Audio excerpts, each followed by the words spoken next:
The world froze when the skies lit up with an eerie, otherworldly glow. Every screen, every device, every network was hijacked simultaneously, broadcasting a single image: a towering alien figure, encased in shimmering armor, its deep-set eyes gleaming with contempt. Its voice, a harsh resonance that vibrated in the bones, declared, "People of Earth, your time as a free world has ended. The Vorn Dominion claims you. Resist and you will be annihilated. Surrender and you may yet serve." The broadcast looped for 10 minutes, then vanished, leaving humanity in stunned silence. For a brief moment, it was as if the entire world had collectively held its breath. Then the panic began. In the depths of the Pentagon's war room, General Adira Chin stood unmoving, her eyes locked on the holographic image of the alien. Around her, analysts and military officers shouted reports, speculations, and demands for action. But Chin remained calm, her mind racing.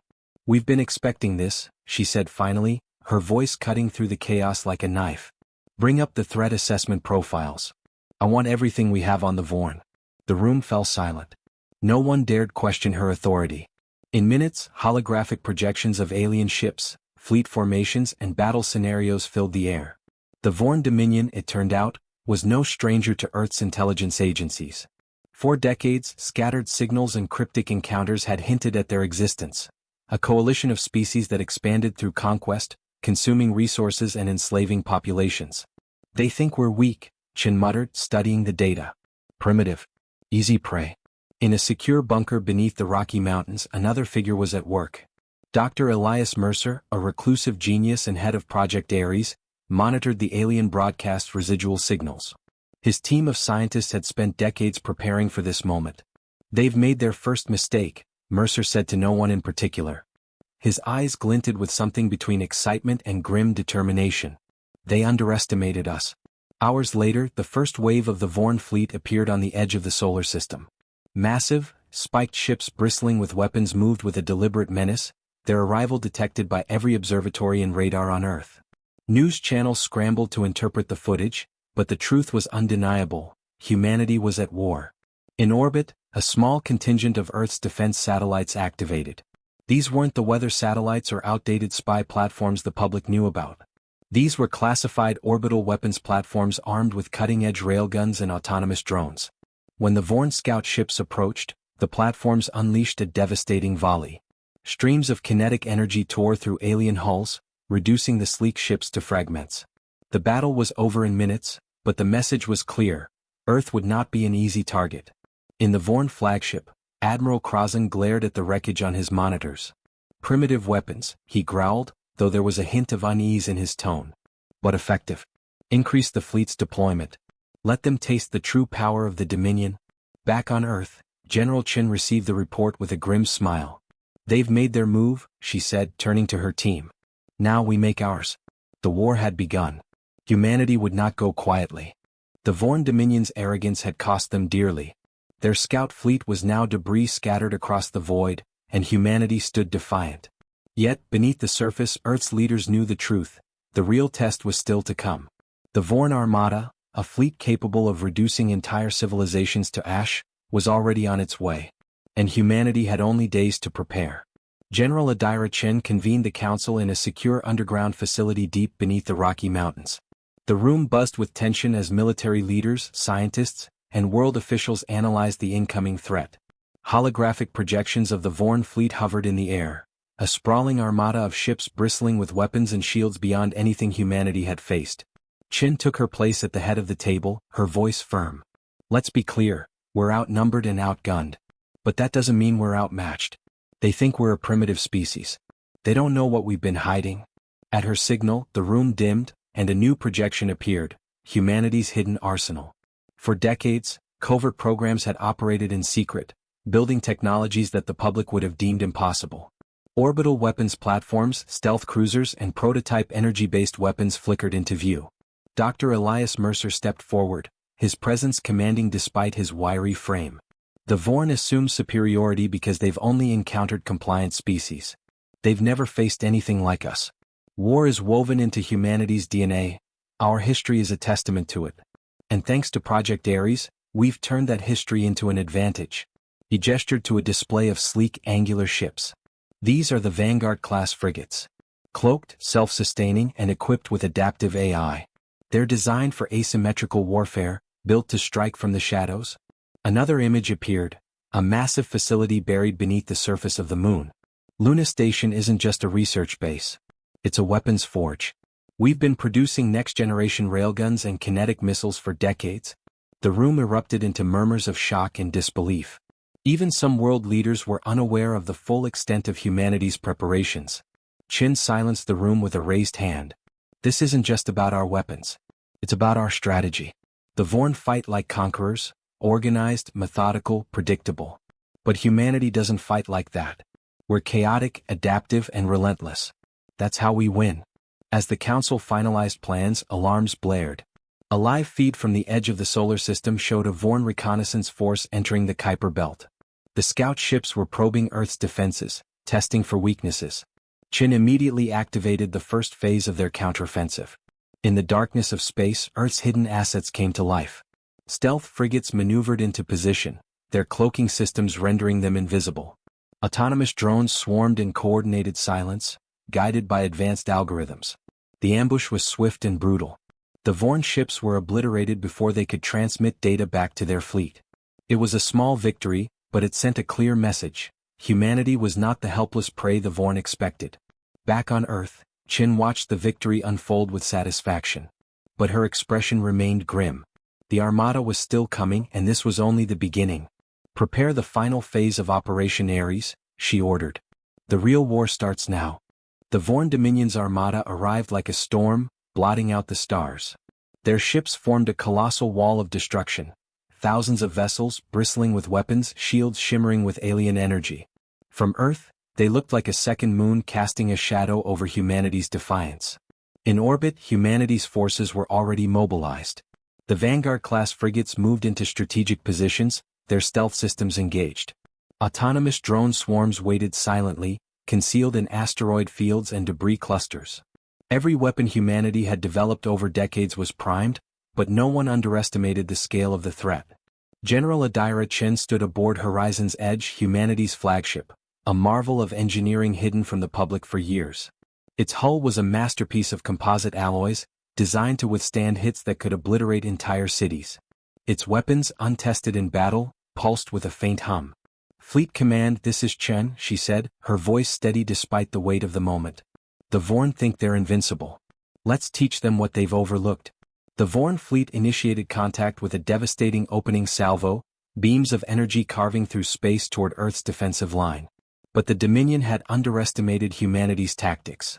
The Vanguard frigates responded with precision strikes, their railguns releasing projectiles at nearly light speed. The first wave of Vorn destroyers shattered under the onslaught, their remains spiraling into the void. On the bridge of the Vorn flagship, Admiral Krasen sneered at the human resistance. "Impressive for primitives," he growled. "But their defiance will end soon enough. Deploy the planetary suppression cruisers." Massive Vorn ships began descending toward Earth's atmosphere, their hulls glowing with plasma shields. Their mission was clear: target humanity's cities and infrastructure, break their morale and force surrender. But as they approached, humanity unveiled its next move. Dr. Elias Mercer monitored the battle from Luna Station, his fingers dancing over holographic controls. "Time to show them chaos," he murmured. With a single command, the Ares protocol activated. Hidden missile platforms on the Moon and Mars erupted in coordinated strikes, hurling swarms of kinetic weapons at the descending cruisers. The missiles didn't explode. They simply struck with the force of meteors, shattering the alien ships' shields and punching through their hulls. Entire Vorn squadrons disintegrated in a matter of minutes. Yet the battle was far from over. The Dominion adapted, deploying shield disruptors that began neutralizing humanity's defenses. On board Horizon's Edge, Chin observed the shift in tactics. "They're learning," she said grimly.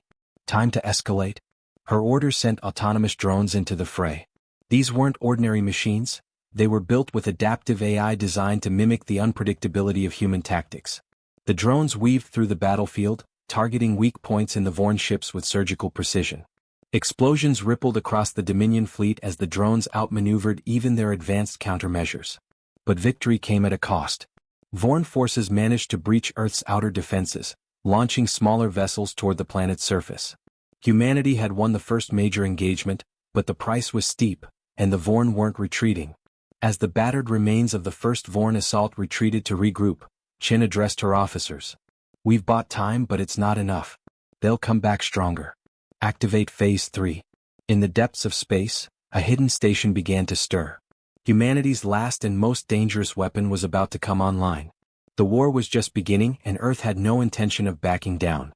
The remnants of the first Vorn assault drifted in silence, debris scattering across the void like shattered glass. Despite the victory, humanity's forces remained on high alert. Deep in the shadows of space, the true power of the Vorn Dominion was preparing to strike, and the scale of the incoming threat dwarfed everything Earth had faced so far. General Adira Chen stood on the bridge of Horizon's Edge, her eyes fixed on the latest sensor data. The second Vorn wave was massive, an unending swarm of warships supported by planetary siege carriers.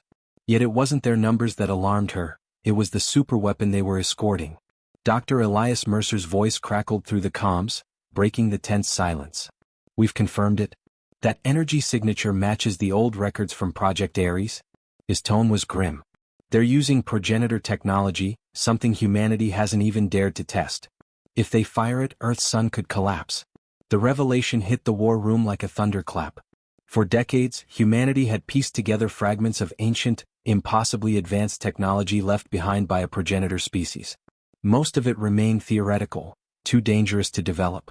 But somehow, the Vorn had reverse-engineered it and turned it into a weapon. Chen's jaw tightened. "Options?" Mercer hesitated. "We can't let them get within range of the sun. But that means engaging their fleet head-on. We'll lose too much. And the superweapon? Destroying it won't be enough. If it goes critical, the reaction could still ignite the solar collapse." Chin turned to her tactical officer. "Give me a strike team. If we can't destroy it from the outside, we'll disable it from within." In the icy depths of space, Task Force Valkyrie launched from Luna Station, a hand-picked team of humanity's best soldiers and engineers. Their mission: infiltrate the Vorn flagship and sabotage the superweapon before it could fire. Leading the team was Captain Maya Voss, a veteran of Earth's Black Ops program and no stranger to impossible odds. Their sleek, cloaked shuttle slipped through the chaos of battle as the second wave of the Vorn assault clashed with humanity's defenses. The space around Earth turned into a maelstrom of explosions and debris, but the shuttle remained invisible, a ghost among titans. Inside the shuttle, Voss briefed her team. "The weapon is housed in the central core. Mercer's analysis shows it's powered by a self-sustaining energy loop. Disrupt that loop, and it'll destabilize without detonating." "Sounds easy enough," one soldier muttered. "It won't be," Voss said sharply. "The Vorn won't leave it unguarded, and once we're detected, they'll throw everything at us." As the team approached the flagship, the scale of the Vorn vessel became clear. It was a fortress, bristling with weapons and alive with thousands of soldiers. Yet their infiltration went undetected, at first. The team penetrated the outer hull and began their descent toward the core. But as they approached, alarms blared, and the ship came alive with activity. Vorn soldiers flooded the corridors, their alien weapons lighting up the darkness. Pinned down and outnumbered, Voss barked into her comm Chin, "We need reinforcements or this mission's over." Back on Horizon's Edge, Chin watched the battle unfold, her fingers tightening around the edge of the console. "Hold the line," she whispered. "We're not losing Earth. Not today."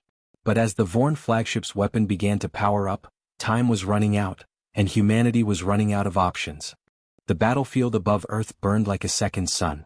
Explosions rippled across the void as humanity's forces clashed with the Vorn armada, outnumbered but unyielding. Every corner of the solar system was a war zone, from Luna Station's orbital defenses to Mars's hidden missile platforms. But for all their ingenuity, Earth's forces were buckling under the relentless assault. The Vorn were adapting. Aboard Horizon's Edge, General Adira Chen stared at the tactical display, her face set like stone. Red markers representing Vorn ships outnumbered the dwindling blue of Earth's fleet. Despite humanity's resistance, the Vorn flagship continued its inexorable approach toward the sun. Its superweapon, powered by ancient progenitor technology, was moments from activation. "Status on Task Force Valkyrie?" Chen demanded. A comms officer grimaced. "Their signal's weak. They've reached the core but they're pinned down." Chen's heart tightened. Captain Maya Voss and her team were Earth's last hope to disable the weapon. Reinforcements were impossible and time was slipping away. The room trembled as another Vorn destroyer breached Earth's defenses, targeting the planet's orbital platforms. Chin turned to her officers. Redirect everything to cover Valkyrie's mission. If we lose them, we lose everything. Deep inside the Vorn flagship, Captain Voss crouched behind a shattered bulkhead, her team battered but alive. The alien corridors pulsed with an eerie green light, and the air smelled of ozone and burning metal. Vorn soldiers swarmed the passageways, their weapons firing in synchronized bursts that forced the humans to retreat further into cover. "We're out of time," Voss muttered, reloading her rifle. The core chamber loomed ahead, a massive sphere of glowing energy suspended by crackling conduits. It pulsed ominously, building toward ignition. Dr. Mercer's voice came through her calm, distorted but audible. "The energy readings are spiking. If they fire, the chain reaction will trigger within minutes. You need to disrupt the stabilization field." Voss gritted her teeth. "Easier said than done, document." She turned to her team, a mix of hardened soldiers and engineers. "We split up. Take out the power nodes along the conduits. It won't destroy the weapon, but it'll destabilize it long enough for us to escape." One soldier raised an eyebrow. "Escape? You're an optimist." Voss allowed herself a brief smirk. "Shut up and move." The team dispersed, navigating the chaos as Vorn forces closed in. Explosions shook the ship as Earth's remaining fleet launched a desperate attack to buy them time. One by one, the power nodes went offline, their destruction sending violent surges through the superweapon's core. The glowing sphere flickered, its energy destabilizing. But the Vorn weren't giving up. A hulking alien commander stepped into the chamber, its armor gleaming with energy shields. It unleashed a barrage of fire, cutting down one of Voss's team members. Voss roared, charging forward with a grenade in hand. She hurled it toward the commander, the blast tearing through its shield. She didn't stop to see the aftermath, racing toward the final node. As she reached it, Mercer's voice crackled again. "The destabilization's working, but you need to get out now. That core's about to blow." Voss activated the final charge and sprinted for the exit, her team covering her retreat. Behind her, the core collapsed in on itself, its energy surging uncontrollably. Aboard Horizon's edge, Chin watched the Vorn flagship shudder as explosions rippled through its structure. The superweapon's glow dimmed, then flickered out. "They did it," Chin murmured. Relief flooded the room, but it was short-lived. The flagship, heavily damaged but not destroyed, began a final, desperate descent toward Earth. "Prepare all batteries," Chin ordered. "We're not done yet." The battle wasn't over, but humanity had turned the tide. For the first time, hope burned brighter than fear. The dying Vorn flagship streaked toward Earth, its shattered hull glowing with the heat of uncontrolled re-entry. On board Horizon's edge, General Adira Chin barked orders to her crew as alarms blared across the bridge. The Dominion's final act of desperation was clear. If they couldn't destroy humanity with their superweapon, they would obliterate the planet with the ship itself. "All batteries focus fire on that trajectory," Chin commanded. "We have to break it apart before impact." Earth's orbital platforms unleashed everything they had. Railguns fired slugs at hypersonic speeds, and missiles spiraled toward the massive alien vessel. Explosions tore through the flagship's hull, but its immense size and momentum kept it hurtling toward the planet. Inside the flagship's wreckage, Captain Maya Voss and the remnants of Task Force Valkyrie sprinted through crumbling corridors. The ship groaned like a dying beast, its structure fracturing as the atmosphere dragged it closer to Earth. "We're not making it out of here unless we find a pod," Voss shouted over the chaos. Her team moved with grim determination, scavenging alien weapons and equipment as they fought through scattered Vorn forces. The remaining soldiers were no longer fighting to win, they were fighting to die with honor. "Escape pods ahead," one of her engineers yelled, pointing toward a glowing alcove. Before they could reach it, a massive Vorn warrior stepped into their path, its spiked armor reflecting the firelight. It raised a pulsating weapon, snarling something in its guttural tongue. Voss didn't wait to hear it finish. She fired first, a precise shot that shattered its weapon and sent the alien staggering. Her team opened up, unleashing a hail of fire that cut it down. The team scrambled into the escape pods just as the ship's interior began to collapse. Voss punched the launch sequence, and the pod shot out into space, leaving the flagship to its fate.